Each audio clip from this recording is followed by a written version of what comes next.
कैसा ये इश्क है द्वितीय भाग 3। गुड्डू ने गाड़ी लेने की जिद की तो शाम तक उसके पापा और रणदीप वहां पहुंच भी गए। एक्सीडेंट की बात सुनकर और जिस प्रकार गुड्डू गाड़ी की जिद कर रही थी वे भी घबरा गए थे, तो बिना देरी के आ गए।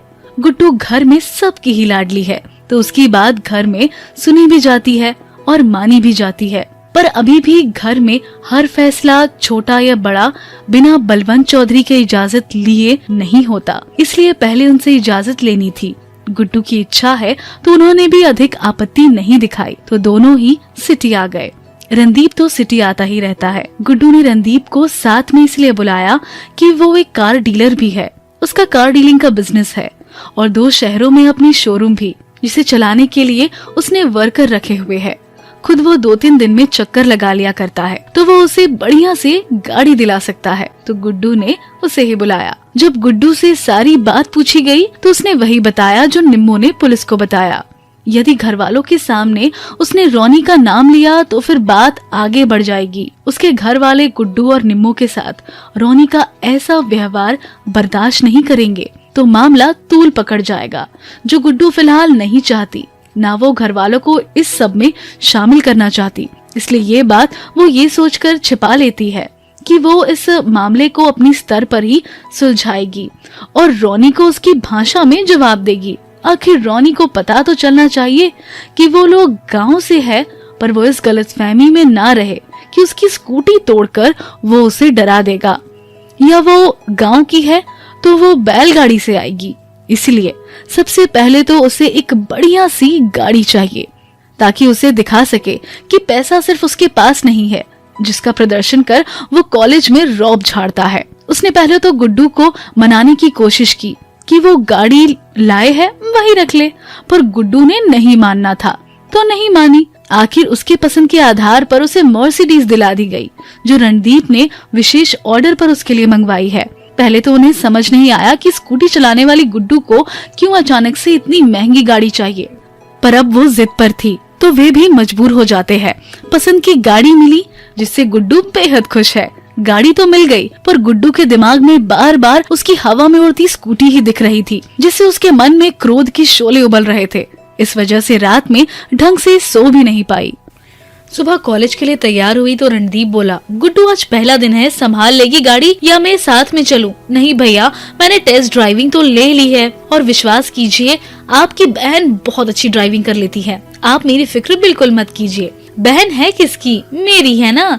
आज तो मुझे यकीन हो गया कि बस तू ही मेरी जैसी है। वो कैसे? मुझे भी महंगी गाड़ियों का शौक है और मेरी बहन को भी, और मेरी बहन ने भी पहली बार गाड़ी ली, वो भी मर्सिडीज। क्या पसंद है, माननी पड़ेगी। तारीफ तो आपकी करनी पड़ेगी और थैंक यू मेरी पसंद की गाड़ी मंगवाने के लिए, कहती वो उसके गले लग गई। तो उसके पापा बोले, गुड्डू आज रणदीप ने गैल ले जा, नई गाड़ी है, कोई प्रॉब्लम ना हो, कल से खुद चला लिए। नहीं पापा, मैं खुद चली जाऊंगी। गुड्डू ने इनकार किया और फिर पापा के पास आकर बोली, पापा मुझे पॉकेट मनी दे दो, खत्म हो गई है। तेरी मम्मी से ले ले। और एक बात बताइए भैया, थारे अकाउंट में भी तो डाला करे है हर महीने, वो भी कम पड़े है क्या थारे को? पापा अभी एटीएम जाने का समय नहीं है, पॉकेट बिल्कुल खाली है, जल्दी निकालिए, जितना भी है दे दो बस। उन्होंने हाथ जेब में डाले, पर्स निकाल उसमें से कुछ पैसे देने लगे तो वो सभी ले लेती है। चला लूंगी इतने से, क्या कर रही है, सारे क्यों ले लिए? उसके पापा बोल रहे थे, पर गुड्डू बाहर निकल गई। वो साथ में अपनी हॉकी किट भी लेकर जाने लगी, तो निम्मो आश्चर्य से बोली, ये क्यों लेकर जा रही है? भाभी, मैं अब स्टेट लेवल का खेलना चाहती हूँ, इसलिए फिर से प्रैक्टिस स्टार्ट करूंगी। पर तूने तो छोड़ दिया था। छोड़ा नहीं था, वो एग्जाम थे तो कुछ दिन के लिए खेलना बंद कर दिया था, कहती वो किट को उठाती है और गाड़ी की बैक सीट पर डाल देती है। नई चमचमाती मर्सिडीज लेकर गुड्डू कॉलेज पहुंची तो सब आश्चर्य से उसे ही देख रहे थे। गाड़ी पार्किंग में पार्क करके आंखों में महंगे ब्लैक गॉगल्स लगाए, खुले बालों को लहराते हुए हाथ की उंगलियों में चाबी का छल्ला घुमाती, आज वो स्वैग से उन्हीं हाई सोसाइटी की लड़कियों की तरह आई जो अपने ब्रांडेड कपड़ों और गाड़ियों से अपने पैसे और रुतबे का प्रदर्शन कॉलेज में अपनी धाक जमाने के लिए करती है। जैसे ही गुड्डू को आते देखा, सारी लड़कियां उसे घेरकर खड़ी हो गई और उसे न्यू गाड़ी के लिए विश करने लगी। तो गुड्डू ने सबको थैंक यू कहा तो वो बोली, ऐसी सूखी सूखी थैंक यू नहीं, हमें तो ट्रीट चाहिए। ओके, सबको ट्रीट मिलेगी, लेक्चर के बाद कैंटीन में मिलते हैं सब, आ जाना, सबको ट्रीट दे दूंगी। सब खुशी से उछल पड़ी, पर वे गुड्डू के इस बदले अंदाज के कारण थोड़ी हैरान भी थी। उन्हें तो गुड्डू गांव से आई साधारण लड़की लगती थी, तो गुड्डू भी ज्यादा शो ऑफ में यकीन नहीं करती थी। वजह उसे दिखावा पसंद नहीं था। जब स्कूटी में आ सकती है तो गाड़ी की क्या जरूरत, पर रोनी ने उसे ऐसे करने पर मजबूर कर दिया, इसलिए वो उसकी तरह बिहेव कर रही थी। और है भी तो बलवंत चौधरी की भतीजी ही। कुछ समय पहले तक उसके ताऊ का खौफ था इलाके में। वो अलग बात है कि राजनीति में आ जाने का सोच उन्होंने खुद में थोड़ा बदलाव कर लिया, पर गुड्डू है तो उनका ही खून। अब खून भी जोर मारता है। गुड्डू को किसी ने अकड़ दिखा दी तो अब वो कैसे बर्दाश्त कर सकती है, तो वो भी अब डबल अकड़ दिखाएगी। लेक्चर खत्म हुआ तो क्लास की सभी लड़के लड़कियां कैंटीन में आ गए। रोनी भी एक टेबल पर अपने चमचों के साथ बैठा हुआ था। गुड्डू ने सबको संबोधित करते हुए कहा, हाय एवरीवन। सब उसकी तरफ देखने लगे। इस कैंटीन में मौजूद सभी लोगों को मेरी नई गाड़ी की खुशी में ट्रीट दी जाएगी, इसलिए जिसको जो खाना है खा सकता है, सबका बिल मैं पे करूंगी। गुड्डू ने कहा तो सब उसकी तरफ देखने लगे। कनिका, क्या बात है, आज तू ज्यादा ही मेहरबान हो रही है, ज्यादा खर्चा नहीं कर रही है। एक ने आखिर वजह जानने पूछ ही लिया।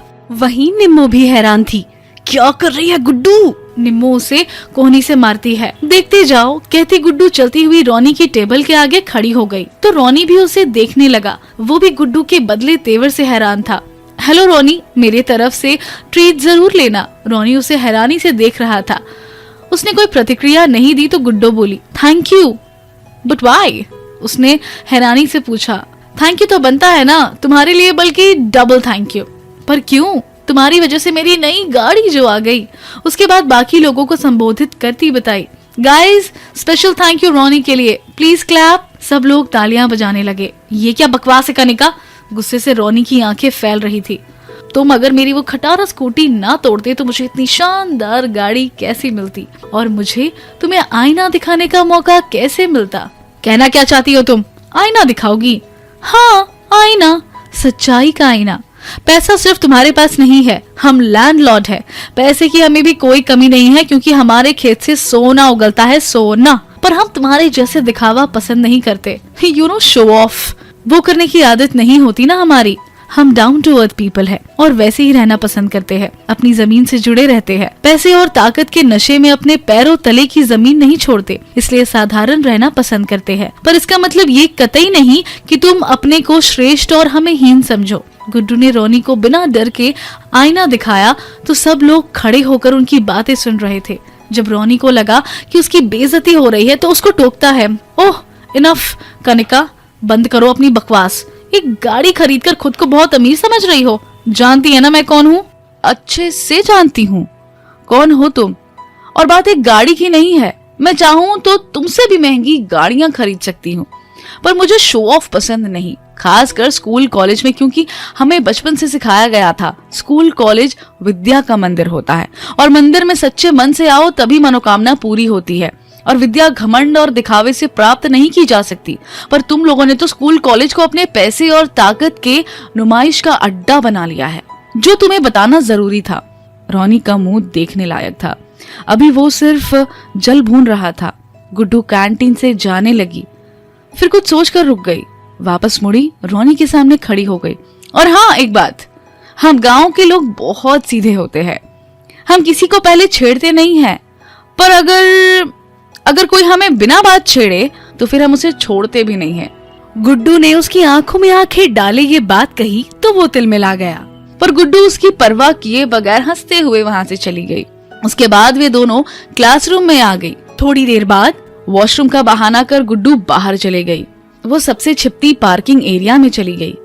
वैसे तो वहाँ एक गार्ड की ड्यूटी रहती है, पर कुछ देर के लिए वो बातें मारने भी इधर उधर चला जाता है। वो उसी समय का इंतजार करती है। जैसे ही वो गया, उसने अपनी गाड़ी से हॉकी निकाला और रोनी की जीप की मिरर, लाइट, सीट जितना टूट सकता था हॉकी मार मार कर तोड़ दिया। उसकी जीप की खस्ता हालत देख उसे सुकून मिला। उसने उसकी प्रिय स्कूटी को इतनी बुरी तरह तोड़ा। कितना दुख हुआ था उसे टूटा देख। वही दुख अब रोनी को होगा, क्योंकि ये जीप रोनी को बहुत पसंद है। वह उसे भी तिलमिलाता हुआ देखना चाहती थी। जब जीप को तसल्ली पूर्वक तोड़ लिया तो इधर उधर देखती है, किसी ने उसे देखा तो नहीं। कोई नहीं था, तो वह हॉकी वापस सीट के नीचे छिपा दी और क्लास में आ गई। अब उसे इंतजार था रोनी के बाहर निकलने का। जैसे ही लेक्चर खत्म हुआ और रोनी बाहर निकला, गुड्डू उसके पीछे बाहर आ गई, क्योंकि उसे रोनी का तमतमाया चेहरा देखना था। हुआ भी वही। जैसे ही रोनी ने अपनी जीप की ऐसी हालत देखी, वो बौखला गया। आखिर कॉलेज में किसकी इतनी हिम्मत हुई उसकी जीप को ना बल्कि हाथ लगाया, उसे बुरी तरीके से तोड़ भी दिया। वो अपना गुस्सा वहां खड़े लोगों और सिक्योरिटी पर निकाल रहा था और गुड्डू को उसकी ऐसी हालत देख बहुत सुकून मिला। उसको चिल्लाता देख निम्मो गुड्डू से पूछती है, यो ढेड़ का क्यों चीखे है? पता नहीं भाभी, किसी ने उसकी फेवरेट जीप तोड़ दी। वो मुस्कुराकर बोली तो निम्मो उसे ध्यान से देखने लगी। वो गुड्डू का हाथ पकड़ लेती है और उसको दबाकर बोलती है, गुड्डू तन्ने तो ना कुछ करिया। धीरे बोलो भाभी, बाद में बात करेंगे, कहती वो अपनी उंगलियों में चाबी के छल्ले को गोल गोल घुमाते हुई पार्किंग से अपनी गाड़ी निकालती और रोनी के आगे रोककर पूछने लगी, क्या हुआ रोनी? रोनी ने उसे गुस्से से देखा। अरे ये तुम्हारी जीप को क्या हुआ? ये तो टूट गई। So sad. ये तो तुम्हारी फेवरेट थी ना? पर कोई बात नहीं, आज पैदल ही घर चले जाओ या फिर छोटा गाड़ी मंगा लो, कहकर वहां हंसती हुई गाड़ी आगे बढ़ाती है तो रोनी पैर पटकने लगता है। वो सिक्योरिटी गार्ड का कॉलर पकड़कर उसके सिर पर पिस्टल रखकर बोला, बता कौन आया था यहाँ, वरना खोपड़ी उड़ा दूंगा। पता नहीं साहब, बस बीच में एक लड़की आई थी। गार्ड डर के मारे मिमी आया। लड़की? अचानक उसका माथा ठनका। ये यहाँ किसकी गाड़ी है? बाहर निकालो, कनिका का पीछा करो, वो ज्यादा दूर नहीं जानी चाहिए, कहकर वो एक गाड़ी जो वहां खड़ी थी उसे बाहर निकाल लेता है और फुल स्पीड में उसका पीछा करने लगे। आखिर एक जगह पर जाकर उन्होंने उनकी गाड़ी चेस कर ली और उनसे आगे गाड़ी खड़ी कर दी, तो मजबूरी में गुड्डू को ब्रेक लगाना पड़ा। रोनी दंदनाकर गाड़ी से बाहर निकला और उसकी गाड़ी के पास आ गया। रोनी, क्या बदतमीजी है? उसे देख गुड्डू गुस्से में बोली। बाहर निकलो फिर बताता हूँ। वो खिड़की से हाथ अंदर डालकर गाड़ी को चाबी से बंद करने लगा तो गुड्डू उसे हटाती बोली, परे ने हट जा रोनी, अच्छा ना होगा। बोला ना बाहर निकल, समझ नहीं आता तुझे? मेरी खोपड़ी खराब हुई ना तो फिर अच्छा नहीं होगा। वो जेब से पिस्टल निकालकर गुड्डू को डराता है तो वो गाड़ी से बाहर निकलती तो दूसरी तरफ से निम्मो भी बाहर निकल आई। क्या हो गया? क्या क्यों रुकवाई गाड़ी और बार बार ये खिलौना निकालकर ऐसे डराने लगते हो जैसे इसे देखकर मैं डर जाऊंगी। कमजोर लोगों को हथियारों की जरूरत पड़ती है क्योंकि उन्हें शायद अपनी बहादुरी पर शक होता है या शायद उनमें साहस की कमी होती है और तुम में मुझे दोनों लगता है। एक लड़की को डराने के लिए भी पिस्तौल निकाल रहे हो। गुड्डू ने पिस्टल पर उसका मजाक उड़ाया। गुड्डू को अच्छे से पता था कि ये पिस्टल उसने सिर्फ डर पैदा करने के लिए रखी हुई है, वो उसे इस्तेमाल नहीं करेगा, पर फिर भी अंदर से सहमी हुई थी। उसके सामने खुद को मजबूत दिखाना जरूरी था तो वो अपने डर को अंदर दबाकर उसे लताड़ती है तो वह उसे जेब में रख देता है। रख दी अंदर, तेरे लिए गोली वेस्ट करने की जरूरत नहीं पड़ेगी, तुझे मैं ऐसे ही सबक सिखाऊंगा। रोनी, मैं कह रही हूँ हट जा मेरे रास्ते से। तूने मेरी जीप तोड़ी। मैंने नहीं तोड़ी, तूने ही तोड़ी। तेरे अलावा किसी में इतनी हिम्मत नहीं है कि रोनी की जीप को हाथ भी लगा दे। और तूने मेरी जीप, वो दांत पीसता हुआ गुर्राया, तूने भी तो मेरी स्कूटी तोड़ी। ओह समझा, बदला तो बदला लिया तूने। चल ठीक है, बदला बदला खेलते हैं। तू अपनी बारी खेल चुकी है, अब मेरी बारी है खेलने की, और अब तू बच के दिखा, कहता वो उसके दुपट्टे को उसके गर्दन पर लपेटकर दोनों तरफ से अपने हाथ से पकड़ लेता है और उसे खींचने लगता है। तो गुड्डू उससे खुद को छुड़ाने के लिए हाथ पैर मारने लगी तो रोनी जोर से हंसने लगा। अब खुद को बचाकर दिखा। निम्मो दूर खड़ी बदहवास सी सब देख रही थी। उसे कुछ सूझ नहीं रहा था कि वो क्या करे। गुड्डू की जान खतरे में थी। वो कुछ नहीं कर पाई तो गुड्डू के साथ कुछ भी हो सकता है।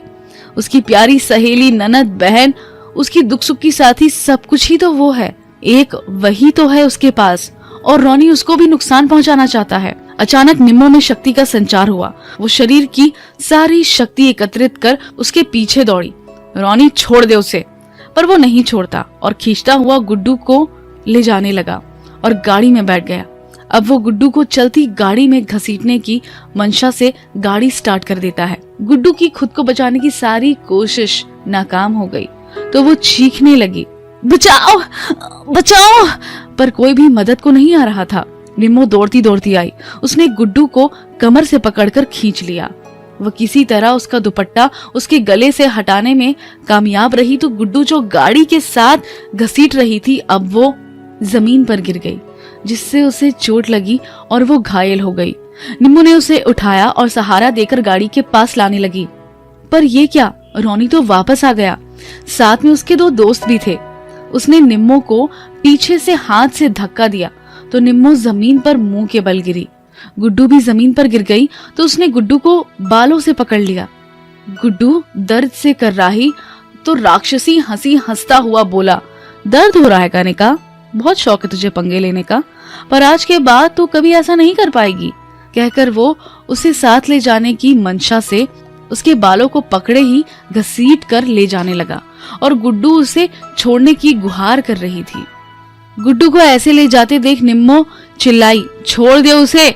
एक आधे लोग उधर से गुजर रहे थे पर कोई भी उनकी मदद को नहीं आया। कोई चारा ना देख आखिर निम्मो अपनी असली रूप में आ गई। वो दौड़ती दौड़ती गाड़ी में आई, वहां से हॉकी स्टिक उठाई और जोर से चीखी, ये बावली बुच, डट जा, ढेड़ के मैं बताऊं थारे को, थारी अकड़ की रस्सी ढीली ना करी तो मारा नाम निम्मो ना। निम्मो ने गले की चुन्नी को साइड में बांधकर गांठ मारी ताकि वो परेशान ना करे और फुर्ती से दौड़ती हुई आगे बढ़ी। आगे बढ़ता रोनी उसका आवाज सुन पीछे मुड़ा तो निम्मो ने पूरा जोर लगाकर हाथ घुमाया। एक जोरदार हॉकी का प्रहार रोनी के टखने पर हुआ तो वो संभल नहीं पाया और लड़खड़ा गया। इस अप्रत्याशित हमले के जवाब में वो संभल पाता उससे पहले निम्मो की जोरदार पैर का प्रहार उसके पैर के पिछले हिस्से के जोड़ पर हुआ तो वो टांगों पर खड़ा नहीं रह पाया और आटे की बोरी सा जमीन पर धड़ाम से जो गिरा तो फिर निम्मो ना रुकी। रोनी के शरीर का कोई हिस्सा नहीं छोड़ा जहां उसने वार नहीं किया। रोनी बस खुद को बचाने का प्रयास कर रहा था जिसमें वो सफल नहीं हुआ तो हथियार डाल बस हाथ ऊपर कर वार से बचने का असफल प्रयास करता रहा। जब निम्मो के प्रहार से बेहाल हो गया तो जेब से पिस्टल निकालने लगा तो निम्मो ने हाथ पर ताबड़तोड़ तरीके से हॉकी का प्रहार करने लगी जिससे वह पिस्टल नहीं निकाल पाया। पर हॉकी उसके माथे पर लगी तो माथा फट गया और उससे खून बहने लगा तो रोनी सिर पकड़कर तड़पने लगा। उसने फिर से जेब से पिस्टल निकालने की कोशिश की तो निम्मो ने उसके हाथ पर हॉकी से प्रहार करना शुरू कर दिया जिससे वह अचेत होने लगा। उसके जो 2 साथी थे वे उसे बचाने लगे पर निम्मो पर तो मानो भूत सवार हो गया था। निम्मो ने उन पर भी ताबड़तोड़ हॉकी से प्रहार करना शुरू कर दिया। उनको पिटता देख और लोग भी जमा होने लगे और गुड्डू भी अब संभल गई तो उन दोनों ने एक साथ उन पर हमला कर दिया। वो नीचे गिरे, रोनी को पैरों की ठोकरों से मारने लगी। रोनी बेहोश होने को हो रहा था तो अब वो किसी तरह उठा और गिरते पड़ते भागने लगा तो निम्मो उसे ललकारते बोली, रुक जा बावली बुच, भागे क्यों है, भागे क्यों कर है, लड़ता क्यों ना है। निम्मो के बोलने पर भी उसने पीछे मुड़कर नहीं देखा। अब और भी लोग जमा होने लगे थे। पुलिस का मामला बनता देख वो भी इसमें नहीं पड़ना चाहता था और ना अपनी इज्जत का फालूदा कराना चाहता था कि कॉलेज का दादा रोनी 2 लड़कियों से पिट गया, इसलिए जल्दी से गाड़ी में बैठकर जल्दी से वहां से भाग गया। गुड्डू देखिया, भगा दिया मन ने उसे, ढेठ ने क्या समझा था कि हम डर जावेंगे उससे, पर उसने कोना बेरा था कि वो किसते पंगे ले रहा से। एक हाथ कमर पर और एक हाथ से हॉकी स्टिक जमीन पर टिकाती ग्विरले अंदाज में मुस्कुराते हुए निम्बो ने कहा तो गुड्डू ने उसके कंधे पर हाथ मारकर शाबाशी दी। वाह भाभी वाह, यू आर रॉक भाभी, टू गुड। आप तो झांसी की रानी बन गई थी बिल्कुल पहले जैसी, इसलिए तो मैं आपकी फैन हूँ। उसके बोलने से निम्मो हंस दी। यो रोनी जिसे तू बहुत कूटते थे, मारे तो गांव माँ समझ के है कि खुद ने घोड़े बरगे बालों वाला सूर सा, हम शराफत माँ चुप है। तो क्या हमें कमजोर से? ये बात तो उसको आज समझ आ गई होगी। अब कभी हमसे पंगा नहीं लेगा। वो हंसते हुए बोली, अच्छा भाभी चलो, लेट हो गए, घर पर मम्मी परेशान हो रही होगी। वे दोनों जल्दी जल्दी गाड़ी में बैठ गई। गुड्डू ने गाड़ी स्टार्ट कर दी तो निम्मो हॉकी साइड में रख देती है। भाभी, हाँ, आपने इतनी बुरी तरीके से मारा रोनी को, इतनी ताकत कहाँ से आई आप में? होली पर आपा जब छोरों के कोरडे मारा करते थे, वही सोच सोच कर हॉकी घुमाई, कहती वो हंसती। तो गुड्डू भी हंसने लगी। रोनी तो अब कभी आपके सामने नहीं पड़ेगा। इतनी बुरे तरीके से कुटाई उसकी कभी नहीं हुई होगी। पता नहीं गुड्डू है तो वो भी पूरा बावली बुच्च, ऐसे तो ना माने, कहीं और खतरनाक ना बन जाए। हमें उससे सावधान रहने की जरूरत से। निम्मो चिंतित होकर बोली।